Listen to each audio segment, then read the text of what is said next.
NFT is stands for non-fungible token, but it's for me, it's a sense of ownership of something that is digital. And the way that they do that is by cryptographically, authenticating these digital works of art through the blockchain.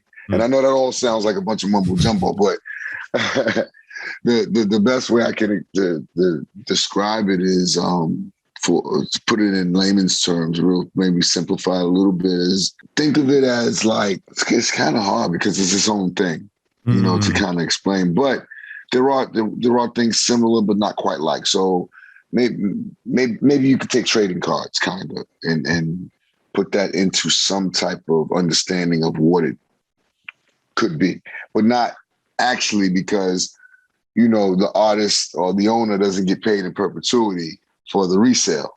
And so that to me is really what makes NFTs such a dominating force right now and so intriguing to everybody and to so many artists, because they can be paid in perpetuity for their art. And I think that's important.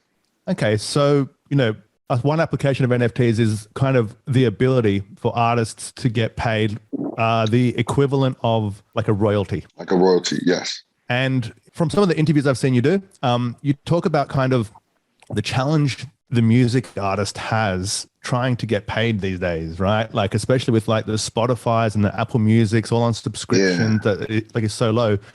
Could you talk about that challenge and kind of how it's changed in the last 10, 20 years? Because I remember 20 years ago, there was no social media. There was kind of hardly ever but the internet was just starting. So it was a completely different game. And so kind of how has the game changed, for the aspiring artists out there and the successful artists in the last 10, 20 years? The one thing I will say is it's changing for the better. Okay. That's the one thing I will say. I think 10 years ago, the music industry felt like it was a dying industry because of MP3s. And now I think it's come back around and now streaming is becoming a big part of, how artists make their money. Not as big as touring, but it's also created a new revenue stream, which is amazing for the artists. And it's also, with the new technology and just being able to go on a SoundCloud or Apple for for instance, on your own, it gives the artists their own freedom and their own power back, in the sense that they can own their works, and that's important. The money's in ownership, and if you don't own your art, if you don't own your music, if you don't own your films, if you don't own, then you're not making the money you should be making. Is really the point. Is this the point? And your family won't be able to enjoy the fruits of these great works. So ownership is key, and that's why blockchain and NFTs are really cool. And so from the music point of view, right? So let's say I'm an artist, right? Cool. So like I've got the album, the songs, the singles, and like I've uploaded them, or kind of however it works, to Spotify or to Apple Music or to SoundCloud, and like I'm getting some exposure for that, right? But that's not really going to change the game for you, is it, really? Because it's such a small percentage and the volume is so high, right? Yeah. But so then, so what are the ways that artists can make money then from that? Like you talked about the touring kind of side of things. So what are the touring is the biggest way for artists to make money. That's their biggest revenue stream. But if you're a big artist and you're getting millions and millions and millions of streams, because it has to accumulate, and that, is sort of way for you to really make money.